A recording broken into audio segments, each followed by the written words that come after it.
Good morning class. Welcome to Acad Excel.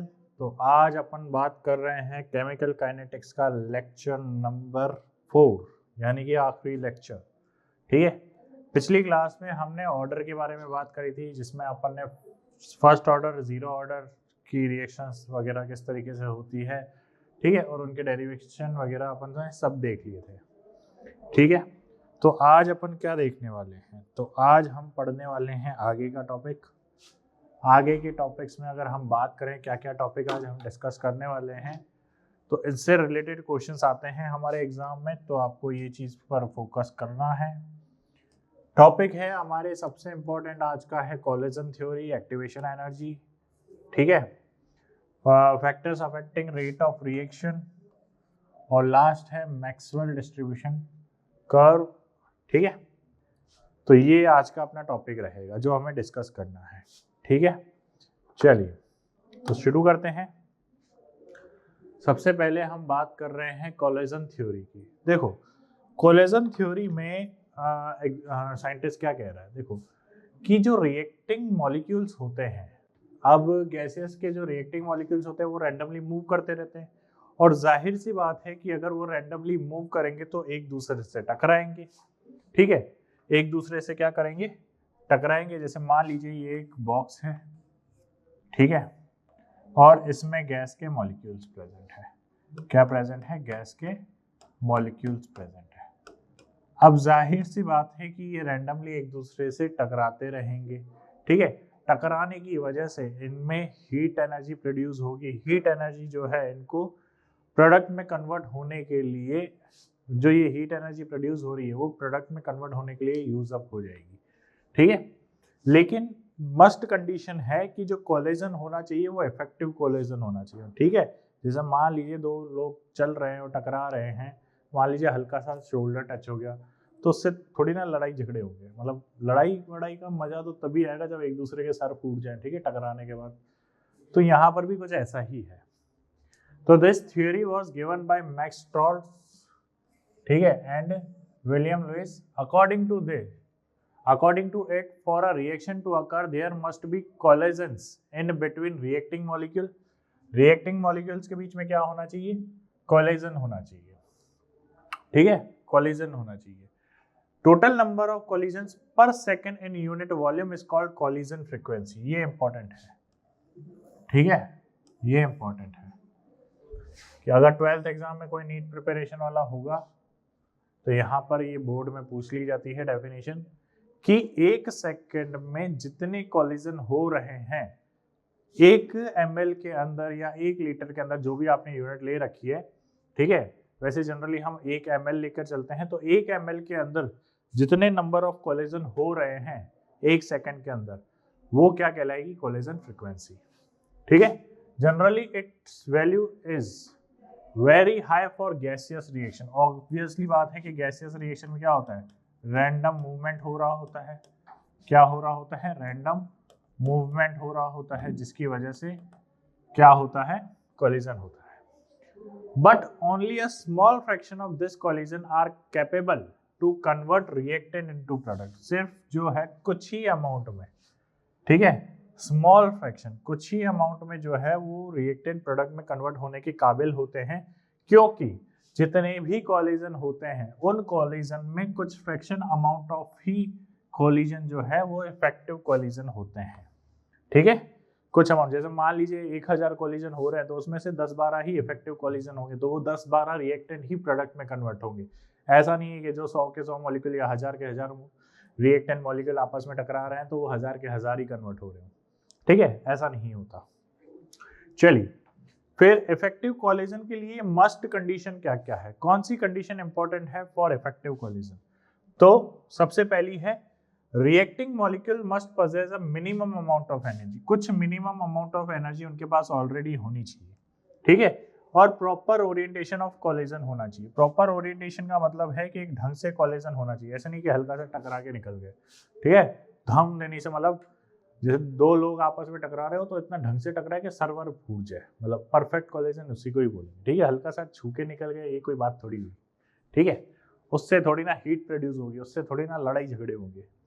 ठीक है, चलिए अब यहाँ पे दो इंपॉर्टेंट टर्म्स है, एक है थ्रेशोल्ड एनर्जी, एक है एक्टिवेशन एनर्जी। बहुत ज्यादा इंपॉर्टेंट है, इनकी डेफिनेशन तो ध्यान से समझिएगा। देखो थ्रेशोल्ड एनर्जी क्या है? थ्रेशोल्ड एनर्जी है the minimum energy which must be possessed by reacting molecules for a chemical reaction to occur. Threshold energy वो एनर्जी है जो मिनिमम रिएक्टिंग मॉलिक्यूल के पास होनी ही चाहिए टू केमिकल रिएक्शन होने के लिए। और एक्टिवेशन एनर्जी क्या है? The minimum extra amount of energy required by reacting molecules to converting into product. ठीक है, अब थ्रेशोल्ड एनर्जी तो क्या है कि वो मिनिमम एनर्जी जो रिएक्टिंग मॉलिक्यूल के पास होनी ही चाहिए। और एक्टिवेशन एनर्जी क्या होती है? वो एक्स्ट्रा एनर्जी जो रिएक्टेंट को प्रोडक्ट में कन्वर्ट कर देती है। ठीक है, तो एक्टिवेशन एनर्जी क्या है? The minimum extra amount of energy required. ये एक्स्ट्रा अमाउंट ऑफ एनर्जी है जो रिएक्टेंट के पास होनी चाहिए ताकि वो प्रोडक्ट में कन्वर्ट हो सके। ठीक है, क्लियर है? चलिए इधर देखिए ध्यान से, यहां पर एक चीज फोकस करिए, यहां पर फोकस करिए।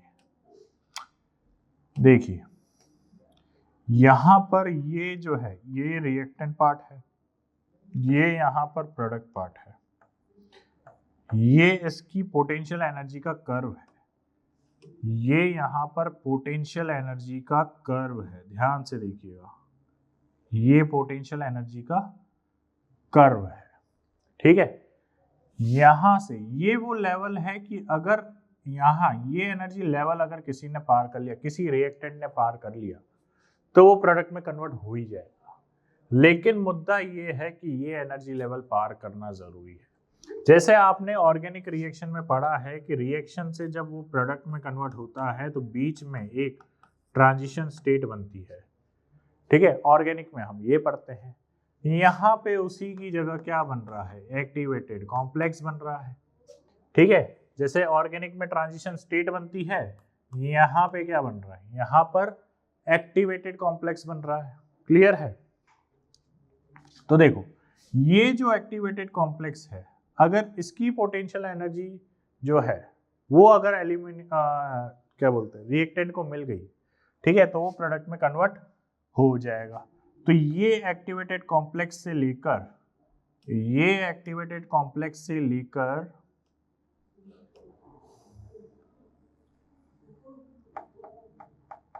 ग्राउंड स्टेट तक ये एनर्जी क्या कहती है? ये एनर्जी क्या कहलाती है? Threshold energy. क्या कहलाती है? Threshold energy. तो ये वो मिनिमम एनर्जी है जो रिएक्टेंट के पास होनी चाहिए ताकि वो केमिकल रिएक्शन में पार्टिसिपेट कर सके। ठीक है, और एक्टिवेटेड कॉम्प्लेक्स से लेकर जो प्रोडक्ट तक की पोटेंशियल एनर्जी है, ये क्या कहलाती है? ये आपकी कहलाती है एक्टिवेशन एनर्जी। क्या कहलाती है? Activation energy. बोलिए, क्लियर है? ये वो एक्स्ट्रा अमाउंट ऑफ एनर्जी है, ये वो एक्स्ट्रा अमाउंट ऑफ एनर्जी है जो रिएक्टेंट मॉलिक्यूल के पास होनी चाहिए ताकि वो प्रोडक्ट में कन्वर्ट हो सके। ठीक है, तो ये है चेंज इन एनर्जी के हीट या जो भी एनर्जी है वो रिलीज हुई है या एब्जॉर्ब हुई है। ठीक है, रिएक्टेंट और प्रोडक्ट के बीच में जो एनर्जी होगी वही डिफाइन करेगी कि एनर्जी रिलीज। अब देखो रिएक्टेंट की एनर्जी कम है, प्रोडक्ट की एनर्जी रिएक्टेंट की एनर्जी ज्यादा है, प्रोडक्ट की कम है, तो कम कैसे हुई होगी? क्योंकि एनर्जी रिलीज हुई होगी। और अगर एनर्जी रिलीज हुई है तो यानी कि रिएक्शन कैसी होगी? एक्सोथर्मिक होगी। कैसी होगी? एक्सोथर्मिक होगी। क्या ये बात क्लियर है? क्या आपके ये बात क्लियर है? ठीक है, डेल्टा एच। ठीक है, इधर देखिए, इधर देखिए, यहां पर अब जैसे ये पोटेंशियल एनर्जी और वही प्रोग्रेस ऑफ रिएक्शन के बीच में कर्व बना हुआ है। ये वाला पार्ट हमारे लिए क्या है? रिएक्टेंट है। ये हमारे लिए यहाँ पर क्या है? प्रोडक्ट है। और ये हमारा पोटेंशियल एनर्जी का कर्व है। ये क्या है? पोटेंशियल एनर्जी का कर्व है। ठीक है, और यहाँ पर वही एक्टिवेटेड कॉम्प्लेक्स जो अभी मैंने बताया। तो एक्टिवेटेड कॉम्प्लेक्स से लेकर नीचे तक, एक्टिवेटेड कॉम्प्लेक्स से लेकर नीचे तक ये आपके लिए क्या है? Threshold energy. क्या है ये? Threshold energy. और एक्टिवेटेड कॉम्प्लेक्स से लेकर प्रोडक्ट तक ये आपकी क्या हो गई, एक्टिवेशन एनर्जी। क्या हो गई, एक्टिवेशन एनर्जी। ठीक है, और रिएक्टेंट और प्रोडक्ट के बीच का जो गैप होगा वो आपकी चेंज इन एंथैल्पी। ठीक है, अब रिएक्टेंट की कम है एनर्जी और प्रोडक्ट की एनर्जी ज्यादा है, तो ज्यादा कब हुई होगी, जब उसने एनर्जी एब्जॉर्ब करी होगी। तो जब एनर्जी एब्जॉर्ब करते हैं तो डेल्टा एच क्या होता है, पॉजिटिव, और रिएक्शन कैसी कहलाएगी, एंडोथर्मिक। कैसी कहलाएगी, एंडोथर्मिक। तो पहचानने का तरीका क्या है, पहचानने का तरीका ये है कि आपको जो कर्व दे रखा है, जो आपको कर्व दे रखा है, ये मान लीजिए रिएक्टेंट है, ये मान लीजिए प्रोडक्ट है। ठीक है, ये प्रोडक्ट हो गया, ये रिएक्टेंट हो गया। रिएक्टेंट से प्रोडक्ट की एनर्जी ज्यादा है, प्रोडक्ट की एनर्जी ज्यादा है, यानी कि एनर्जी एब्जॉर्ब करी होगी, तो ये एंडोथर्मिक का कर्व हो गया। ठीक है, ये दूसरा है, ये पोटेंशियल एनर्जी है, ये प्रोग्रेस ऑफ रिएक्शन है। मान लीजिए ये रिएक्टेंट है, ये प्रोडक्ट है, ये इस तरीके से है रिएक्शन। ठीक है, रिएक्टेंट की एनर्जी ज्यादा है, प्रोडक्ट की कम है, यानी कि रिएक्शन एनर्जी जो है वो रिलीज हुई है, यानी कि ये एक्सोथर्मिक रिएक्शन है। कैसी रिएक्शन है, एक्सोथर्मिक रिएक्शन है। क्या आपको थ्रेशोल्ड एनर्जी और एक्टिवेशन एनर्जी दोनों क्लियर है? ठीक है, तो ये हो गया हमारा activation energy and threshold energy. ये ग्राफ बहुत इंपॉर्टेंट है। ठीक है, इंपॉर्टेंट है क्योंकि एग्जाम में यहाँ से सवाल आते हैं। ठीक है, स्टार लगा देते हैं, इंपॉर्टेंट है। चलिए नेक्स्ट देखिए, EF यहाँ पर क्या है, activation energy of forward reaction, ये, और ये क्या है, एक्टिवेशन ऑफ बैकवर्ड एनर्जी। ठीक है, और डेल्टा H क्या होता है, delta H activation energy for forward reaction minus activation energy for backward reaction. ये आपके लिए डेल्टा H यानी कि चेंज इन एंथैल्पी। ध्यान दीजिए यहाँ पे, फॉरवर्ड माइनस बैकवर्ड, ये क्या हो गया आपके लिए, एक्टिवेशन एनर्जी। ठीक है, ठीक है। अब देखो यहाँ पे फॉरवर्ड के लिए कम है, बैकवर्ड के लिए ज्यादा है, तो रिएक्शन फॉरवर्ड डायरेक्शन में ज्यादा जाएगी। ठीक है, चलिए क्लियर है, यहाँ पे और कोई दिक्कत नहीं आनी चाहिए, बाकी सारी चीजें क्लियर है। अब नेक्स्ट टॉपिक पे चलते हैं। नेक्स्ट टॉपिक हमसे क्या कह रहा है, नेक्स्ट टॉपिक हमसे कह रहा है कि activation energy mainly depends on, किन किन बातों पे एक्टिवेशन एनर्जी डिपेंड करती है। तो सबसे पहला पॉइंट है नेचर ऑफ रिएक्टेंट पर। किस पे डिपेंड करती है, नेचर ऑफ रिएक्टेंट पे, कि डिफरेंट रिएक्टेंट में बॉन्ड की जो स्ट्रेंथ होती है वो डिफरेंट होती है। मान लीजिए आपका रिएक्टेंट गैसियस है और दूसरे में आपका रिएक्टेंट लिक्विड है, तो ऑब्वियसली बात है कि गैसेस के बॉन्ड आसानी से टूट जाएंगे एज कंपेयर टू लिक्विड। ठीक है, and bond energy, therefore activation energy will also be different. ठीक है, फिर जिसकी एक्टिवेशन एनर्जी कम होगी, ठीक है, जिसकी एक्टिवेशन एनर्जी कम होगी, रिएक्शन वहां फास्टर रेट से होगी। ठीक है, कॉमन सेंस वाली बात है कि जहां पर एक्टिवेशन एनर्जी कम होगी वहां रिएक्शन फास्ट होगी। ठीक है, नेक्स्ट है प्रेजेंस ऑफ कैटलिस्ट।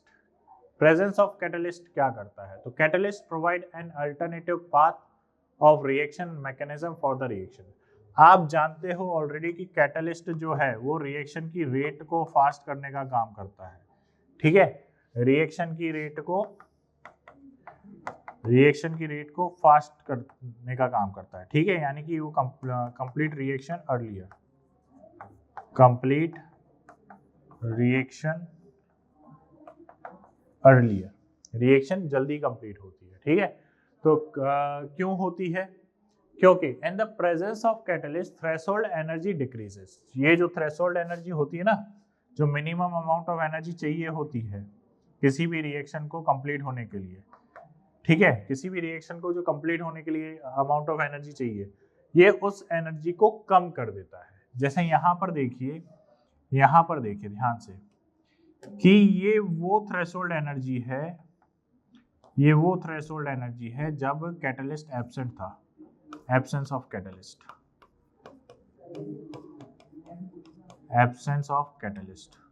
ठीक है, threshold energy in absence of catalyst. और ये वो एनर्जी है जब कैटलिस्ट प्रेजेंट है। ठीक है, threshold energy in presence of catalyst. क्या है? Presence of catalyst. आ रही है बात समझ में? तो ध्यान से देखिए वो क्या कर रहा है, थ्रेशोल्ड एनर्जी कम कर देता है, ठीक है, यहीं कह लो एक्टिवेशन एनर्जी कम कर देता है। दोनों ही बात बराबर है, कंपेयर तो आप किसी से भी कर सकते हो, ठीक है। और रेट ऑफ रिएक्शन को क्या कर देता है, रेट ऑफ रिएक्शन को बढ़ा देता है, रेट को फास्ट कर देता है। और अगर आपने नेगेटिव कैटलिस्ट यूज कर लिया जिसको हम इनहिबिटर बोलते हैं, ठीक है, नेगेटिव कैटलिस्ट जैसी कोई चीज नहीं होती, उसका नाम ही इनहिबिटर होता है, ठीक है। कैटलिस्ट वही होता है जो रिएक्शन की रेट को फास्ट करता है, जो रिएक्शन की रेट को स्लो करता है हम उसे कैटलिस्ट नहीं बोलते। ये तो कुछ किताबों में लिखा हुआ होता है जो कॉपी पेस्ट हो गया है, बाकी नेगेटिव कैटलिस्ट जैसी कोई चीज नहीं होती अगर एक्चुअल में बात करी जाए। चलिए फिर थ्रेशोल्ड एनर्जी ये क्या कर देता है, बढ़ा देता है, एक्टिवेशन एनर्जी को भी बढ़ा देता है, जिससे रेट ऑफ रिएक्शन क्या हो जाती है, कम हो जाती है। क्या ये बात क्लियर है? ये वो है प्रॉपर ओरिएंटेशन में जैसे ही कोलिजन हो, ठीक है, orientation for effective collision, orientation for effective collision, ठीक है, इफेक्टिव कोलिजन। तो यहाँ पर देखिए परफेक्ट इफेक्टिव कोलिजन होना चाहिए ऐसे ढंग से, ठीक है। ऐसा नहीं है कि ये इधर से जा रहा है वो उधर से आ रहा है, तो परफेक्ट कोलिजन नहीं होगा तो प्रॉपर प्रोडक्ट नहीं बन पाएगा, प्रॉपर क्या प्रोडक्ट ही नहीं बन पाएगा। अब इस कोलिजन थ्योरी की लिमिटेशंस क्या क्या थी, तो देखिए this theory is mainly applicable for gaseous reaction, क्योंकि गैसेस के ही मॉलिक्यूल जो है वो रैंडमली मूव करते हैं, ठीक है, and also solutions in which reacting species are molecule, ठीक है, और रिएक्टिंग मॉलिक्यूल भी यहाँ पर क्या थे, सॉल्यूशन के अंदर प्रेजेंट होने चाहिए थे, ठीक है। फिर this theory is mainly applicable for simple biomolecular reaction but fails for complex reaction. ये जो कोलिजन थ्योरी है ये सिर्फ बायोमोलिकुलर रिएक्शन के लिए एप्लीकेबल थी, ठीक है, कॉम्प्लेक्स रिएक्शन के लिए फेल हो जाती है, क्योंकि वहां पे तो हम बता ही नहीं पाते ना कि कोलिजन किसके बीच में हो रहा है, इंटरमीडिएट बन गया, इंटरमीडिएट किससे जाके कोलिजन कर रहा है, तो वो तो बता ही नहीं पा रहे हम, ठीक है। It consider molecule to be hard sphere, भाई हार्ड स्पेयर होंगे तभी कोलिजन होगा, और ignore structural aspect of molecule, और इसने जो है स्पेयर मान के बात कर ली, कहानी बना दी, लेकिन मॉलिक्यूल स्पेयर थोड़ी होता है। केमिकल बॉन्डिंग में आपने पढ़ा है मॉलिक्यूल तो मतलब या तो टेट्राहेड्रल है, ऑक्टाहेड्रल है, ट्राइगोनल प्लेनर है, ठीक है, और ये भाई साहब स्पेयर मान के बात कर रहे हैं। तो ये कुछ ड्रॉबैक्स थे जो साइंटिस्ट एक्सप्लेन नहीं कर पाया, ठीक है। चलिए आगे चलते हैं, कौन कौन से फैक्टर्स जो हैं रेट ऑफ रिएक्शन को इफेक्ट करते हैं, ठीक है। तो देखिए सबसे पहला है nature of reactant, nature of reactant. तो यहां पर सबसे पहली बात है फिजिकल स्टेट ऑफ रिएक्टेंट। क्या है? Physical state of reactant. तो increasing order of rate of reaction, जब देखो जैसे अभी मैंने कहा कि गैसेस के मॉलिक्यूल रैंडमली ज्यादा मूव कर रहे होंगे, ठीक है, रैंडमली मूव, रैंडमली मूविंग, और ये फिक्स रहते हैं, तो जाहिर सी बात है कि यहाँ पर ज्यादा कोलिजन होगा, और ज्यादा कोलिजन होगा तो ज्यादा प्रोडक्ट में कन्वर्जन होगा, ठीक है। फिर उसके बाद फिजिकल साइज ऑफ पार्टिकल, अगर पार्टिकल का साइज छोटा होगा तो मूव ज्यादा करेगा, कोलिजन ज्यादा होंगे तो प्रोडक्ट में ज्यादा कन्वर्ट होगा, ठीक है। तो फिजिकल साइज अगर बड़ी है तो रेट ऑफ रिएक्शन कम होगी, ठीक है, इनवर्सली प्रोपोर्शनल हो ही गया। फिर उसके बाद नेक्स्ट है chemical nature of reactant. Reactant का केमिकल नेचर यानी कि उनके जो बॉन्ड बने हुए हैं वो किस तरीके से उनकी बॉन्ड एनर्जी है, ठीक है। अगर बॉन्ड एनर्जी कम है तो फटाफट रिएक्शन हो जाएगी, बॉन्ड एनर्जी ज्यादा है तो रिएक्शन की रेट स्लो रहेगी, ठीक है। तो for different reacting species number of bond broken and their bond energies are different, Therefore, requirement of activation energy is also different. इसीलिए जो activation energy require होती है वो भी different होती है, क्योंकि bond energy different है, ठीक है।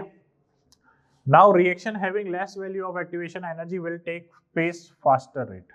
वो क्या होगी? faster rate पे कम चलेगी, जिसमें भी activation energy क्या होगी? कम होगी।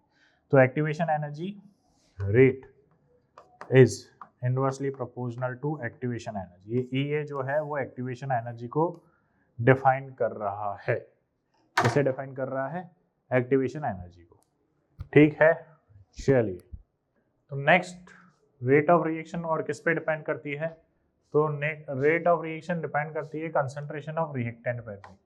ठीक है, रिएक्टेंट पे कैसे डिपेंड करती है? देखिए कि rate of reaction mu concentration of reactant. ठीक है, तो ऑब्वियसली बात है ज़्यादा रिएक्टेंट होगा तो रिएक्शन थोड़ी फास्ट अमाउंट में होगी।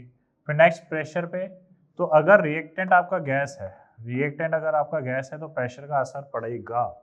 ठीक है, इफेक्ट ऑफ प्रेशर और rate of reaction is negligible when reactant are solid और लिक्विड।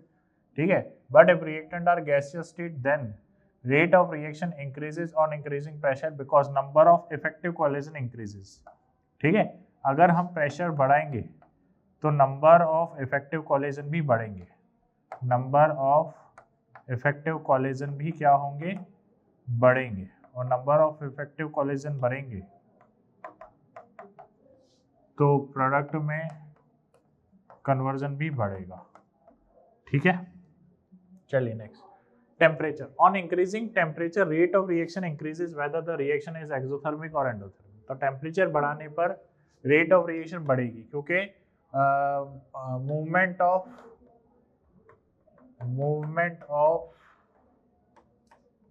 Gaseous molecule increases. ठीक है, इंक्रीज, जिसकी वजह से इफेक्टिव कोलिजन भी बढ़ेगा। Next, reaction between rate constant and temperature। relation between rate constant and temperature। तो generally it is found that for every 10 degree Celsius rise in temperature, अगर generally most of the reaction in universe, अगर हम 10 degree Celsius से temperature बढ़ाते हैं तो reaction की rate जो है या तो डबल या ट्रिपल हो जाती है। ठीक है, यह most of all the case देखा गया है। ठीक है, तो इसी से टेम्परेचर कोएफिशिएंट को डिफाइन किया गया है। It is defined as the ratio of rate constant of reactant at two different temperature. भाई जैसे एक रेट कांस्टेंट है आपका टी टेम्परेचर पे, ठीक है, और एक रेट कांस्टेंट है आपका वो टेम्परेचर टी प्लस 10 टेम्परेचर पे, तो उसकी डिफरेंस, उसका जो रेशियो होगा उसको हमने टेम्परेचर कोएफिशिएंट नाम दिया है। क्या नाम दिया हुआ है? Temperature coefficient. और इसकी वैल्यू बराबर होती है 2 या 3 के बराबर। किसके बराबर? 2 या 3 के बराबर। और रेट जो है, रेट जाहिर सी बात है फिर किस पे डिपेंड करेगी? रेट किस पे डिपेंड करेगी? 2:1। तो यहाँ पर क्या होगा? K2/K1। ठीक है, ये किसके बराबर है? Mu delta T/10। किसके बराबर है? डेल्टा T/10 के। तो if temperature of reaction is not specified then consider 25 degree Celsius. T1 क्या लेके चलोगे आप? 25 डिग्री सेल्सियस, जो कि आपका रूम टेम्परेचर होता है। क्या होता है?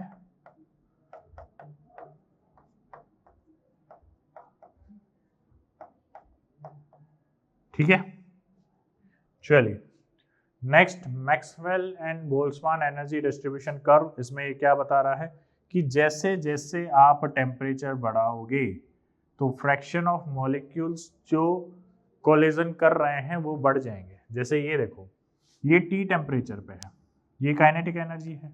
ठीक है, तो यहाँ पर ये वाला जो व्हाइट पोर्शन दिख रहा है ना आपको, जो अब मैंने येलो कर दिया, ठीक है, व्हाइट पोर्शन जो मैंने अब येलो कर दिया,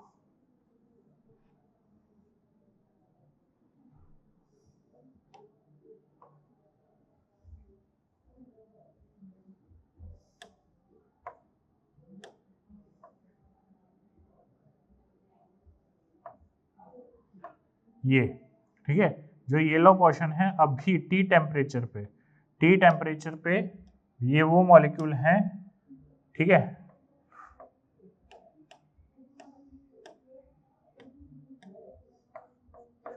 fraction of molecule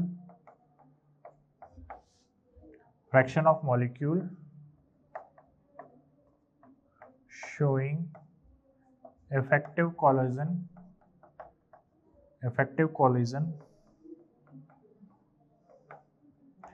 at temperature T,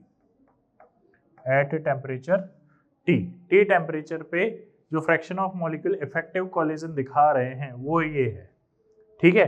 और जैसे ही आप टेम्परेचर T+10 करते हैं, जैसे ही टेम्परेचर आप T+10 करते हैं, तो ये देखिए ये वो एडेड पोर्शन है, ठीक है, ये वो एडेड पोर्शन है, यानी कि ये वो मॉलिक्यूल हैं जो ऐड हुए हैं और ज़्यादा इफेक्टिव कोलिजन करने में। तो जैसे जैसे आप टेम्परेचर बढ़ाओगे, इफेक्टिव कोलिजन करने वाले मॉलिक्यूल जो हैं उनका नंबर भी क्या होगा, बढ़ जाएगा। क्या ये बात समझ में आई? ठीक है, ठीक है।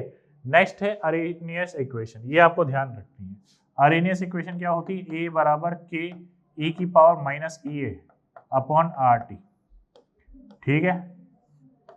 ए इक्वल्स टू, ठीक है, के इंटू ई की power minus E A upon R T.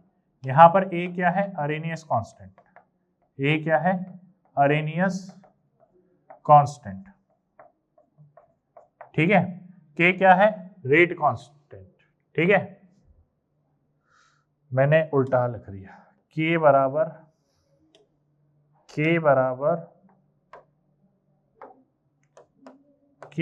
A into ए की power minus E R T होता है, ठीक है। तो ये ए होता है अरेनियस कांस्टेंट, ठीक है। के होता है आपका रेट कांस्टेंट, ठीक है। फिर वहीं ई ए है आपकी एक्टिवेशन एनर्जी, ई है आपकी एक्टिवेशन एनर्जी, ठीक है। अरेनियस कांस्टेंट हो गया, एक्टिवेशन आर को जानते ही हो, टी को भी जानते ही हो, टेम्परेचर और गैस कांस्टेंट, ठीक है। चलिए, तो फिर के जो है वो टेम्परेचर के साथ साथ क्या होता है, बढ़ता जाता है। रेट कांस्टेंट जो है वो टेम्परेचर के साथ बढ़ता है, ऑब्वियसली बात है। के अपॉन ए क्या हो जाए, ई की power minus E R T. ये वो मॉलिक्यूल है, फ्रैक्शन ऑफ मॉलिक्यूल हैं जिनकी एनर्जी एक्टिवेशन एनर्जी से ज्यादा है, ये के अपॉन ए, ठीक है। Fraction of molecules having more energy than activation energy, ठीक है। और इसको क्या बोला जाता है, बोल्ट्जमान फैक्टर भी बोला जाता है। और जैसे ही हम इसका लॉगरिथम लेते हैं, जैसे ही हम इसका लॉगरिथम लेते हैं, किसका ले रहे हैं यहाँ से, k इक्वल्स टू ए ई की power minus E A upon R T. तो यहाँ पर भी लॉग ले रहे हैं, यहाँ पर भी ln से मल्टीप्लाई कर रहे हैं, ठीक है। ln से मल्टीप्लाई करेंगे तो ये आ जाएगा, ठीक है। फिर 2.303 से मल्टीप्लाई करके लॉग में कन्वर्ट कर दिया है इसको, और जैसे ही लॉग में कन्वर्ट किया है, जैसे ही लॉग में कन्वर्ट किया है, यहाँ से ये 2.303 कॉमन निकाल दिया, और हमारे पास फॉर्मूला क्या बना है, हमारे पास फॉर्मूला बना है log बेस 10 के बराबर log base 10 A minus E A upon R T, E A upon R T, और यहाँ पे 2.303 मल्टीप्लाई, ठीक है। ये y equals to C minus M X के हिसाब से ग्राफ बन गया है। फिर अगर मैं एक्टिवेशन एनर्जी को टेम्परेचर के टर्म्स में बात करूं, ठीक है, तो जैसे अभी आपने देखा कि log बेस 10 के बराबर log base 10 A minus E A upon 2.303 R T है। तो अगर ये T1 टेम्परेचर है तो ये एक्टिवेशन एनर्जी 1 होगी और ये K1 होगा, ठीक है। वहीं अगर मैं रेशियो ले लूँ और log बेस 10 K2 पर बात करूँ तो ये हो जाएगा log base 10 A minus activation energy 2 और 2.303 RT2, ये हो जाएगा, ठीक है। तो इन दोनों का जैसे ही आप रेशियो लोगे, जैसे ही आप रेशियो लोगे, आपके पास क्या फॉर्मूला बन के आएगा, log base 10 K2 bye K1 क्या आएगा, ध्यान दीजिए।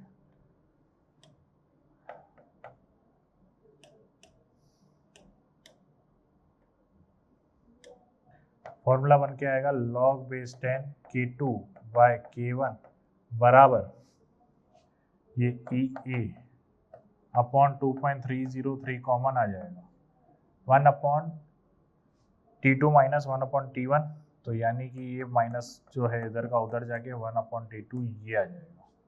फिर इसको और हम क्या लिख सकते हैं, log base 10 K2 upon K1 बराबर E A upon 2.303 T2 minus T1 upon T1 T2, ठीक है, ये लिख सकते हैं। क्लियर है? तो ये सीधा सीधा इक्वेशन है जो हम जानते हैं आती है, ठीक है, चलिए तो ये हो गई अरेनियस इक्वेशन की बातें सारी। अब नेक्स्ट देखो प्रेजेंस ऑफ कैटलिस्ट। कैटलिस्ट क्या करता है, तो एक्टिवेशन एनर्जी को कम कर देता है, ये अभी अभी हमने देखा था, ठीक है, ये तो पिछले लेक्चर की बात नहीं है, तो इसी लेक्चर की बात है। फिर एक्सपोजर ऑफ रेडिएशन से क्या होता है, जो फोटोकेमिकल रिएक्शन होती है उनकी रेट जो है वो बढ़ जाती है। तो rate of some reaction also increases when reaction are carried out in the presence of radiation. कौन सी रिएक्शन, वो फोटोकेमिकल रिएक्शन, ठीक है। जैसे ये H2 और HCl की प्रिपरेशन है, फोटोकेमिकल में इसकी रेट क्या होती है, बढ़ जाती है। क्लियर है। अब कुछ क्वेश्चंस की बात कर लेते हैं, तो यहाँ पर देखिए सबसे पहला क्वेश्चन आपसे क्या कह रहा है, तो for the reaction A + B gives C + D the activation energy आपको दे रखी है कितनी, 32 किलो जूल, ठीक है। फिर उसके बाद फॉर द रिवर्स रिएक्शन के लिए एक्टिवेशन एनर्जी क्या दे रखी है आपके लिए, यानी बैकवर्ड, ये फॉरवर्ड, ठीक है। ये कितनी दे रखी है, 58 × 10³ जूल पर मोल। तो आपसे पूछा है एक तो डेल्टा H क्या होगा, तो अभी आपने देखा था डेल्टा H किसके बराबर था, activation energy of forward reaction minus activation energy of backward reaction, ठीक है। फॉरवर्ड रिएक्शन है 32 किलो जूल, बैकवर्ड है 58 किलो जूल, ठीक है। माइनस करोगे कितना आएगा, तो 32 - 58 कर लेना, आ गया, ठीक है। और नेगेटिव वैल्यू आएगी तो रिएक्शन का नेचर कैसा है, एक्सोथर्मिक है। कैसा नेचर है, एक्सोथर्मिक है, ठीक है। नेक्स्ट एंडोथर्मिक के लिए, एंडोथर्मिक के लिए मुझे बताओ डेल्टा H क्या होता है, पॉजिटिव होता है। डेल्टा H पॉजिटिव है तो डेल्टा H पॉजिटिव है, ठीक है। Next exothermic chemical reaction is occurring in 2 steps as follows. 2 step में रिएक्शन हो रही है, ठीक है। यानी कि आपकी मेन रिएक्शन तो क्या है, A + B gives AB, लेकिन बीच में एक इंटरमीडिएट बन रहा है जो कि है आपका X, यानी कि एक ट्रांजिशन स्टेट बन रही है। और रिएक्शन कैसी है, एक्सोथर्मिक है, एक्सोथर्मिक यानी कि हीट रिलीज हो रही है। तो ये देखिए ये यहाँ पर नीचे है और ट्रांजिशन स्टेट कितने हैं, 1। यहाँ पर देखिए ये सेम एनर्जी लेवल है, यहाँ पर देखिए, ठीक है।